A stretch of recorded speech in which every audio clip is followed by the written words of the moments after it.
preying on me, I'm the predator. You are Locked On Fantasy Basketball, your daily podcast on fantasy basketball. Part of the Locked On Podcast Network, your team every day.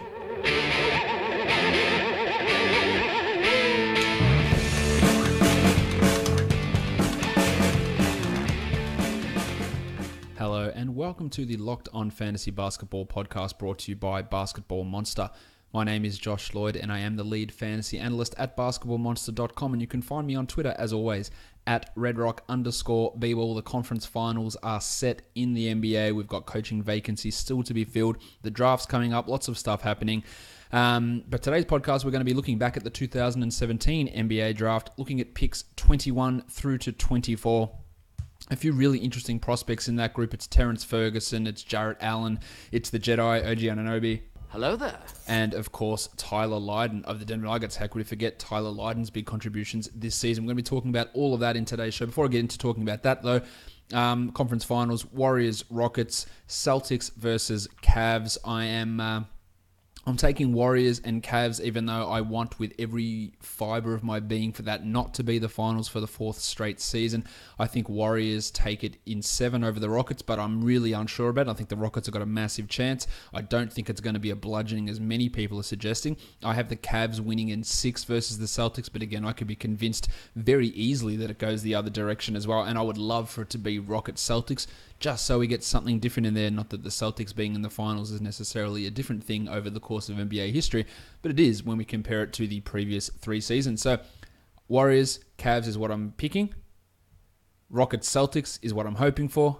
Let's see how it all pans out over the coming weeks. But today, Michael Bolton, what should we do? Let's get to it. Oh, yeah, why not?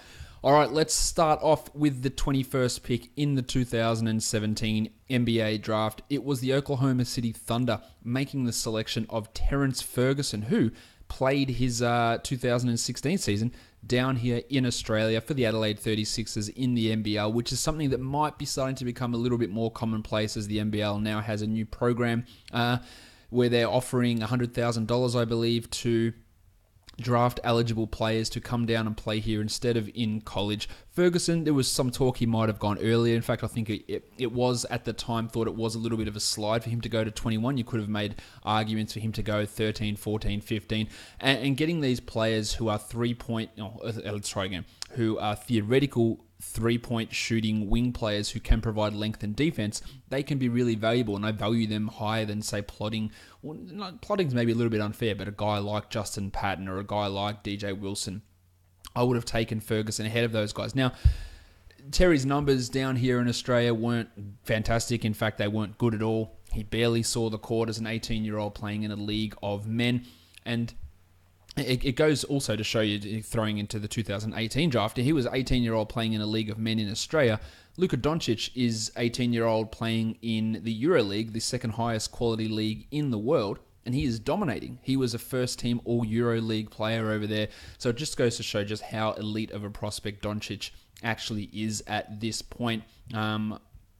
I might talk a little bit about that at the moment, because I did tweet it out. They had the first team All EuroLeague team, and it was him on there, and Nando De Colo and Jan Vesely on there. And someone said, "Oh, you look, those players flamed out in the NBA. Why is what makes Doncic good?" And it wasn't entirely this guy's point who tweeted at me to say that, but I wanted to clarify those things. Yes, Vesely came over and struggled. De Colo came over, didn't do much. Nick Kalathis was on the first team All EuroLeague. We know what Nick Kalathis was. He was a backup point guard who had middling success. And you say, well, if Doncic is going to be those players, then he's not worth the number 1 or number 2 pick. Doncic is 18 years old. Vesely's 28. These guys are in the prime of their career. They are experienced players, and they are now making EuroLeague first team. None of them made it at 18. None of them were able to do what Doncic was able to do. So he is at their level now with 10 years to go until he hits his prime. That is really, really enticing stuff. I'm going to talk more about 2018 draft prospects later. But again, going back to Terence Ferguson, he barely played here in Australia. Came across to Oklahoma City, who had obviously a very strong starting lineup: Westbrook, Robertson, George, Melo, and Steve Adams. And the opportunity for Terry to play wasn't all that clear. Alex Abrines seemed to have a step up ahead of him. They also brought Josh Hustis in to play defensive roles, and Ferguson struggled to begin the season to get consistent minutes. He was getting a single-digit minutes for large stretches of time, but then started to play himself into a larger role at the start of January when Andre Robertson was injured. He started a few games and had some pretty decent performances. Let's go through and have a look at what his overall numbers were for the season, and we can break it down a little bit more. He was the 421st ranked player over the course of the season, averaging 13 minutes per game and 3 points. He hit 0.7 threes, he had 0.8 rebounds and 0.3 assists, 0.4 steals, and shot 41 and 33 from 3 and 90% from the line for a true shooting of 55%. On a minuscule usage of 11%, which is something that's understandable playing alongside Melo and PG and, of course, Russell Westbrook. The encouraging thing there from Ferguson is the fact that he hit his shots at a decent enough rate, because his shooting in Australia was not good at all. And he came in, and 33% isn't great, but it's far from terrible. 41% from the field isn't great, but it's far from terrible. We talked about many rookies at the top of this draft who were at sub 40% field goal percentage. And this is not an interior player. This is a guy who's out on the wing and taking a ton of his shots from deep. So having a 3-point percentage or an overall field goal percentage at that level is relatively decent, I think, for Terry Ferguson. Let's have a look at how his ranks looked over the course of the season. You can see he had a few little peaks there where he did get that start with Robertson out in the start of January. And you see he almost was able to push into the top 100 in a larger role. But pretty much he's hovering around that 250 to 200 range in terms of his ranking. And some of those numbers at the start of January were really buoyed by an increased or a really hot streak in terms of shooting from three. If we have a look at how the rank looked over the course of the year, it's very much up and down, depending on playing time. Really reached a nadir there before he got that call into the starting lineup, boosted his ranking significantly, and then it dropped off as the season went on. In terms of per 36 numbers, they're nothing to write home about. Low usage, low rebounds, low assists, 9 points per 36 minutes, 1.2. The thing that stands out there, 1.2 steals is nice. The percentages are okay. 2 triples is okay per 36, but everything else looks really, really subpar in terms of those numbers. If we look at the good games that he did have, he had a 24-point performance in his first start against the Lakers where he was flying, but it came on 75% shooting. He was 6 of 9 from 3, and he added 3 steals in all those things which are not repeatable actions. The next game he started, played 31 minutes against the Clippers, and was okay, 11 points with 3 triples. But really, he very much didn't have another game like that until he scored 11 points with 3 triples against the Wizards in the 25th of January. Then he had 12 points in 18 minutes against the Clippers in March, and then rounded out the season against the Grizzlies where he scored 12 points, all of them coming from 3 in 26 minutes on the 11th of April, the last game of the regular season. So it showed little bits and pieces of things where you could go, okay, I see a little bit there from Ferguson, but still has a long way to go. In terms of his advanced stats, a PER of 7 is putrid, as I've talked about, and that's just because his steals and blocks and assists and rebounds are at a really low level. True shooting was fine, win shares not bad, defensive box score plus minus and overall box score plus minus was passable. A negative 2.5 box score plus minus is not horrible, it's not terrible. A VORP of negative 0.1. A replacement level VORP is negative 2, so he's well above that. That's a positive sign as well. On-off of negative 12.7 is not good, but of course when we're comparing the caliber of players that he's replacing, it does make sense that would be the case. In terms of other things, he said really, really low usage, really low turnover percentage, which is obviously a good thing, but he's not someone who's really going to be handling the ball a huge amount. Needs to be able to show something playmaking-wise or creation-wise to be able to do that, and we haven't really seen that from him at any point, and took a massive percentage of his shots from 3. He was in the 97th percentile of taking 3-pointers. 74% of all his attempts came from 3. Just 17% of his attempts came at the rim. Didn't take many mid-ranges, which is a good thing though. He also shot a probably unsustainable 60% on all his 2-point attempts. Now, his 2-point attempts weren't many, only 26% of his shots, but still shot them at a really, really high rate. He was solid at the rim. His mid-range shooting, even though minimal attempts, was strong, 54%. That's a number that just screams regression. But the other thing that could happen is, he shot 19% on his non-corner threes. They're things that could definitely improve, and 42% on his corner threes. Steal rate, not where it needs to be. Assist rate, not where it needs to be. But he did show a little bit in terms of block rate. For a wing, it's not... Oh, it's fine for a wing. It's not high overall, but there's a little bit there when we look at what Ferguson can do. But I do look at his overall statistical profile and go, it's very Nick Youngy. No rebounds, no assists. Steals okay. Blocks not bad. Percentage, it's just that's what it feels like, that he'll just need to have those hot nights where he hits 5 or 6 triples and scores. Now, I don't think it's out of the realms of possibility that he could become a 27 to 32 minute per game player. I think it's probably 3 to 4 years off. And in that time, he could hit 2.5 threes per game, and he could also get to 2 steals per game. The thing he needs to do is go from 1 assist to getting to 3.5. Can he get to 5 rebounds per game? Can he score 15 points? That's probably best, or definitely best case scenario for Terry Ferguson, and I doubt that he gets there, especially with those rebound and assist numbers. But he showed enough to make us think that he wasn't a complete bust, and he does have some longer term potential. But it is still a fair distance away, I think, from being realised. Andre Robertson will be back next season, theoretically with that knee injury, but things could change dramatically with the Thunder. What is Mallow doing? What is Paul George doing? Lots of opportunities could potentially be opening, but I think we're looking more at 19-20 for Ferguson to potentially challenge for a larger role. All right, let's crack it on to the next player, one who I am pretty interested to talk about, and that's the Brooklyn Nets with the 22nd selection, selected Jarrett Allen. Now, Allen was a guy who I was talking up quite a bit during the season. Made a real point of talking about Jarrett. When the Jahlil Okafor trade went down, I said that Allen is clearly the guy they should be prioritising. He's a better player than Okafor and a much better fit in this current NBA. And for the season, he played only 20 minutes per game, but was still the 160th ranked player.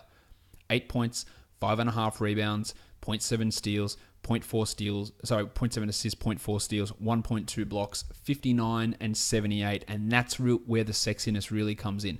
59 from the field and 78 from the line are really, really strong numbers, and you pair that with 1.2 blocks in only 20 minutes, and things get a little bit exciting when we're looking at Jarrett Allen.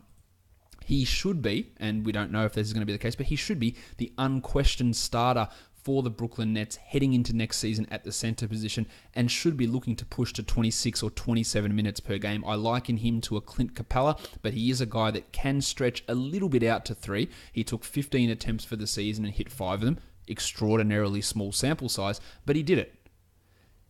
The other difference with him and Capella, why does I call him Capella? Capella is his very high free throw percentage. So he can be efficient from the field. And over his last 25 games, he was at 60% from the field and 78% from the line. True shooting of 65%, which is clearly excellent.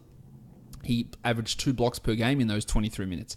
This is a guy that has real top 50 upside, I think. For the season, he averaged per 36 minutes 14.5 and 9.5. with 0.7 steals and 2.2 blocks on those elite percentages. And that's a real comfortable top 100 player who can push higher than that. I think for him to be a 15-point per game guy, it's going to take a while, and I'm not sure he ever gets there, but he could be an 8-9 rebound player, a 2.5 blocks player. Maybe he gets to 0.7 steals per game, which is a possibility, and keep it at 58 and 80 as his percentages. That's a lot for us to like. And look at the way he closed out the season, especially with those block numbers over the last 7 games of the year. 2-3-2, 5-4, 4-1, and that 1 was the last game of the season where he played only 19 minutes against the Boston Celtics. Foul trouble had been a problem for him. That limited him at times, but some of it was just inexperience and Kenny Atkinson, I think mistakenly not letting him play those larger minutes. But I do think that we're going to get a huge amount out of Jarrett Allen as we head into next season, and I think that he is almost a guaranteed player for standard leagues next year. I think he's pretty much going to be a guaranteed top 100 guy. He was a top 100 player for the last 3 months of the season, and I see no reason why that's changing. That was in 23 minutes. He will get more than that. He is a massive, it all depends where the ADP stuff comes out, but I could really easily see his ADP coming out as 120, and I would take him at 90 every day, and he's got top 50, I think, written all over him for next season and for seasons to come. Really, really impressed with what Allen was able to do. Offensive stuff, got a lot to go, but defensively, he's already bang on there. He's already providing value in that position. And this is reflected in his advanced numbers. PER of 18, really good. True shooting of 64, fantastic. Excellent win shares. Win shares per 48, well above league average. A positive box score plus minus, a 1.4 defensive box score plus minus, a VORP that's close to 1. These are all great numbers for a rookie. An on-off of negative 0.2. Again, that's totally fine. Now, he was competing for minutes early in the season with Tim Mozgov, beat him out. We had Dante Cunningham and Quincy Acey playing minutes, which was something I really didn't agree with at all with the way Kenny Atkinson ran those things. But I don't think that that's going to be a problem for him heading into next season. Again, where he should be, and I don't see any reason why he won't be, the unquestioned starter at center. There's not like there's any other young center prospects on this team. The Nets don't have a high draft pick to grab one of those guys to try and get that player in that's going to take that role away from him. I think that they should be. I think they'll be really happy with what they saw. What they saw out of Jarrett Allen this season, and there's no reason why they shouldn't be. In terms of Clean the Glass has a stat on there, the points per shot attempt stat. He's in the 87th percentile in that area as a rookie, which is obviously fantastic as a big man as well. His shots at the rim, took tons of them there, hit them at an okay rate, but still has room to improve. Was pretty strong on his mid-range shooting. Not that he took many attempts from there, but still, 23% of his shots from the mid-range area and hit them at 42%. Definitely not bad stuff. Elite type of block percentage. Steals could be worked on. Really good rebounding numbers. I'm really big into Jarrett Allen and what he's going to be able to do as we head forward as an option for this team, but also for your fantasy teams. I think you should be definitely looking at him as a top 100 lock for the next 4 to 5 seasons. He is, now center positions do get limited at times, but he is a guy who's got athleticism, can protect the rim, but can also switch out, again, Clint Capella style, can switch out onto guards and not be completely destroyed, which is a really key factor. It's why Jonas Valanciunas gets limited, because when he gets switched in a pick and roll, he's toast. He can't move. Allen can do it. He can recover quickly. He's showing some offensive skills. I am really interested to see how this goes. I think the Nets got a really, really good one here. And while we do have to temper our expectations, and I don't think he's playing 30 minutes per night next season, because that's just, I don't think Atkinson will do that straight away. I think that's more of a 19-20 season type of situation, but he'll get 24 to 27 minutes per night, and that's enough to make him very, very comfortably inside the top 100. Add in second-year growth, which comes in 90% of the time for players, and you're looking at a very, very valuable fantasy prospect for next season and for the seasons to come. Probably should also just have a look at those graphs for him in terms of his 2-week rolling average. You can see there, once he was anointed the starter towards the end of January, just consistently in that 100 to top 100 to top 50 zone. A couple of drop-offs there around mid-March, but pretty consistent numbers there. Started off the season not as well as we would have hoped, because he was just well down the depth chart, but worked his way up. Again, remember when people talk about the rookie wall? It's bullshit. It's not true. It's not a real thing. As you'll see, many of these rookies' graphs, all the numbers go up at the end of the season. They don't go down. Rookie wall is bullshit. It's not an observable phenomenon that, okay, if a rookie goes poorly in the second half of the season, sure, you can put rookie wall on it, but it's not something that happens. It's not a predictable, it's not something that just happens to all these players. I could put it on any player. That's the 5th-year wall, because they regressed in the second half of the season. It's just stuff that happens. If we look at his overall rank, you see, again, a real clear climb as the season continues and pushes himself up there towards the top 150. And as I mentioned, post All-Star break, he was a top 100 player fairly comfortably. Let's move on to the next pick, another player who was a really exciting pick and a player who should have gone higher than he did. It is the Jedi from the Toronto Raptors, OG Anunoby. Hello there. Someone tweeted me and they said they wanted me to play the hello there drop about 10 times. I'll give you a couple more. Hello there. Hello there. All right, the Jedi. That's it. OG Anunoby. He was a guy that translated particularly well when looking at his college numbers coming across to the NBA, where it was like if he played 30, 32 minutes per game, there's a chance he's a top 100 player. It didn't really start to happen that way for him. He started big chunks of this season. We saw that he replaced Norm Powell when Powell got injured and never ceded that spot back. But overall, he finished as a 305th ranked player in 20 minutes per game. Barely scored, only 6 points, but he hit 1 3 per game. That's a positive. 2.5 rebounds and 0.7 steals with 0.2 blocks.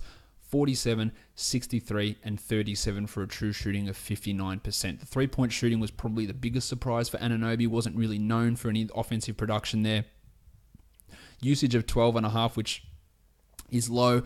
But what I guess kept him from being the fantasy player that I thought he could be was the blocks. They just weren't there. He was a really high percentage shot blocker in college for a wing player, and he just did not get blocks in the NBA at all. And if he can get himself from, is it 0.2 there per 20 minutes, if he can get that to 0.8, 0.9, which I still believe that he can do. And remember, this is his first year coming back from an ACL injury, so there's explosion, there's athleticism to come from the Jedi. If he can get that back, and he can take that to 1 steal and 1 block per game, become a 111 player, he's not far off it, then we're really talking about a top 100 guy. And in fact, over the course of the playoffs, we saw some improvements in what he was able to do. He played more minutes. He shot the ball extremely well, OG. In fact, over his last 30 games of the season, he was a 55% shooter from the field and 46% from three. That's over 30 games. That's a decent enough sample size. It's almost 70 attempts from three and really, really strong shooting. The free throws were putrid, 52% over that period, so that's an issue. But when you're sporting a true shooting percentage of 66% over your final 30 games of the season, there's something to see there. In his per 36 numbers, including playoffs, 11 points, 4 rebounds, almost 2 triples, 1.3 assists, 1.2 steals, and 0.4 blocks. And it's those blocks that really did cut him back from where he could have gone to. If he can get that up to, again, 1 per game, which is not a stretch given what he did in college, then the value really does skyrocket, and we're happy with how he took his threes and the fact that he hit them at such a good rate, and the fact that his defense is already at the level that it's at makes you say he is going to play. He is going to play consistent minutes, and he will be in this role for a very, very long time. And when he gets more consistent, I don't want to compare him to Kawhi Leonard because he's not Kawhi Leonard. But Kawhi Leonard came in and was impactful defensive straight away and couldn't shoot threes and couldn't do anything offensively, and it just came and came and came. With the way that Anunoby came back from his ACL injury and just looked like he hadn't had an ACL injury, that shows the level of work that this guy can put in. The fact that he is already, again, you come back from an ACL injury, Zach LaVine, Jabari Parker, you are usually atrocious defensively. And those guys were bad defensively, but they became atrocious. Anunoby came in, hadn't played in the NBA, recovering from an ACL injury, and was very good defensively. That is a massive plus. And that shows to me work ethic. It shows to me an ability to grasp information quickly and improve upon it very, very fast, which is exactly what he did. And then you get the offense to come with it. And plus, you're already showing an ability to hit threes, take the right shots. Then it's just got to be some other things, like the passing, which needs to come. And I do think that he can get a decent amount happening with the passing. Now, his assist-to-turnover ratio was not ideal, but there's still a massive room for improvement there. PR was only 10, but I look at his win shares numbers, great. Win shares per 48, good. Box score plus minus, a positive. A VORP of 1. And these are all great signs as a rookie. On-off of plus 4.6. That is absolutely excellent on a team like the Raptors that had so much depth. And he was a guy that maybe was the 10th, 11th guy. We didn't even think he was going to play until January. And he came in and was excellent straight away. Battled a few ankle injuries during the season. But honestly, you couldn't have expected any more than this as a Raptors fan from the Jedi as he arrived. Let's have a look at how his numbers look for the year. Had a nice little peak there in December, right around the time he was inserted into the starting lineup, was providing some numbers, but overall his fantasy value was a disappointment for what he was doing. But again, when you look at a guy in a role like this with scope to grow, I'd be looking to buy him, and I'd put I wouldn't put money on it, but I would put money on the fact that he will have multiple top 100 fantasy seasons in the next 6 years. I think he'll have at least 2 top 100 ones, but I think he probably tops out as a top 75 player. If we have a look at how the rank looked through the year, it started off nicely, and it really did regress as the season went on, with some of those defensive numbers dropping off and the playing time not looking as solid as he battled those ankle injuries. But again, it's not something that I'm really worried about when I look at those drop-offs from the Jedi.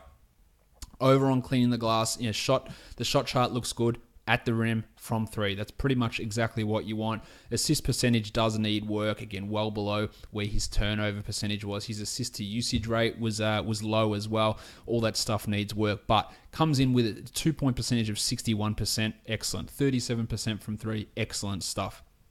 These are all impressive. Took a lot of his shots from 3s. We love that. Barely took shots in the mid-range. In fact, he was in the second percentile of shots in the mid-range. Just 5% of his shots came from there. So that's great shot selection. That's all 3s and from the rim where he's taking his shots. And he finished well. 67% finishing at the rim is excellent. For a rookie wing coming off an ACL injury, you couldn't get much more impressive than that. Hit his 3s at a solid rate. The steal rate was good. Does need to improve those block numbers, which again, I think is something of learning and a factor of the injury. But that's where the value is going to come. If he can turn the block rate from 0.4 per 36 to 1.4 per 36, seems like a lot. I don't think it is.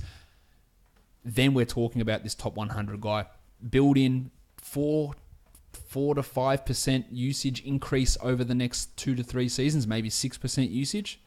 Get a guy averaging 14 points, 6 rebounds, 2 threes, 1.8 steals, 1 block, 2.5 assists. That's a solid guy. Don't think he's ever going to be top 50 or top 40, and probably peaks at about top 75. But I think that he can be that guy, and I wouldn't be surprised if he did become a really, really strong, really good starter, the Jedi OG Anunoby. We have got one player left to talk about, and I get the feeling it's going to be pretty bloody quick, because Tyler Lydon was a piss poor selection at the time. We know that the Nuggets were after the Jedi at this spot, and he was snuck in one spot ahead of them. This is the selection they got after trading away the Donovan Mitchell pick. But Lydon played a grand total of 2.2 minutes for the season. In those 2.2 minutes, he registered exactly 0 stats. Absolutely nothing. He put up no numbers at all. So I can put up his graph there. That's it. That's what happened. Literally nothing happened to his numbers because he did not play. He had to have knee surgery that cut his season short. There's just nothing to see there. He played 2.2 minutes in the first game of the year, did nothing, and that was it. We didn't see him again. Now, he did go and play in the G League, so we can look at what he did in his G League numbers. 15 games for Rio Grande Valley, and the Nuggets are one of only 3 teams in the NBA that don't have a G League team now. It's them, the Pelicans, and the Blazers. He played 15 games, 31 minutes per game, and averaged 13 points. Did it on 53% shooting and 38% from 3, 79 from the line, which are obviously really good numbers, a true shooting of 65%. He averaged 8.3 rebounds, 2.1 assists, 1.1 steals, and 0.5 blocks. We do have to remember that Rio Grande Valley is a Rockets team that plays fairly high pace, so that inflates the numbers. But a PER of 18, a net rating of 23 in those 15 games.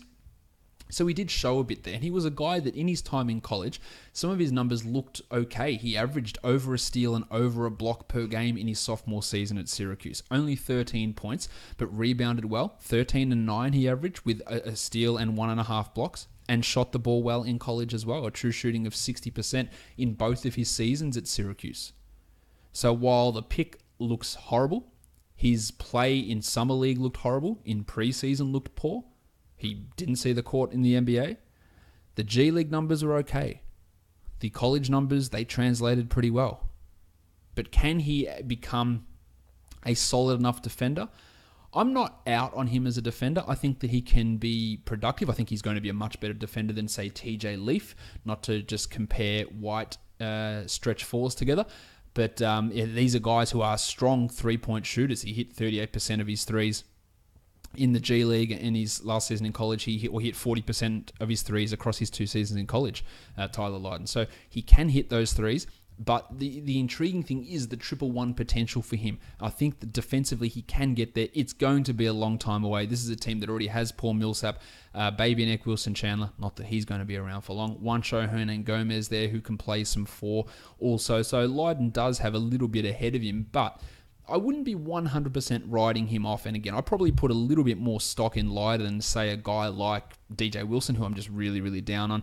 But Lydon did struggle at times, and it never looked like a great fit here in Denver, or that he was going to be a great option. But I'm not giving up hope on Tyler. A few things look okay. The shooting looks strong at every level. G League, NCAA, haven't seen it in the NBA. Defensive stats are a positive, definitely. Strong rebounder. All these things make you go, well, maybe. Maybe Lydon can become a guy. I don't think he's like a Henry Allenson, who's really struggling. I'm not sure he's ever going to be an impact player for the Pistons. These players, these stretch fours taken in this range, I think that he can become... I think he can become a rotation player. I don't think he's ever going to be a starter caliber player.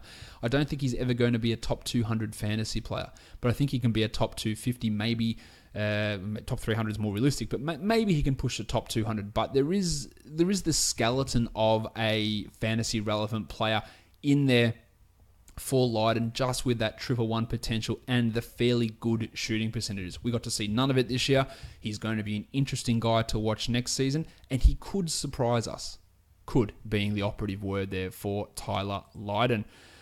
All right, that wraps it up for today's podcast, and that's the last podcast of the week. We'll be back next week to look at the next 4 picks, which are picks 25 through 28. One of those, actually, who are those picks? I know one of them is the future MVP, Kyle Kuzma.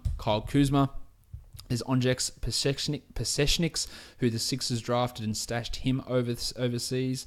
My brain's struggling. Who else we got? Caleb Swanigan in that group, and Tone Bradley of the Utah Jazz. So they'll be the 4 guys we're looking at: Pasechniks, Swanigan, Kuzma, and Tone Bradley. You know the story. Subscribe, rate, review, and smash that like button on YouTube as well. And check out the rest of the Locked On Podcast Network, covering the conference finals, coaching searches, team exit interviews right across the network. Major League Baseball and NFL we have got now as well. We are done here, guys. Thank you so much for listening, everyone. See ya.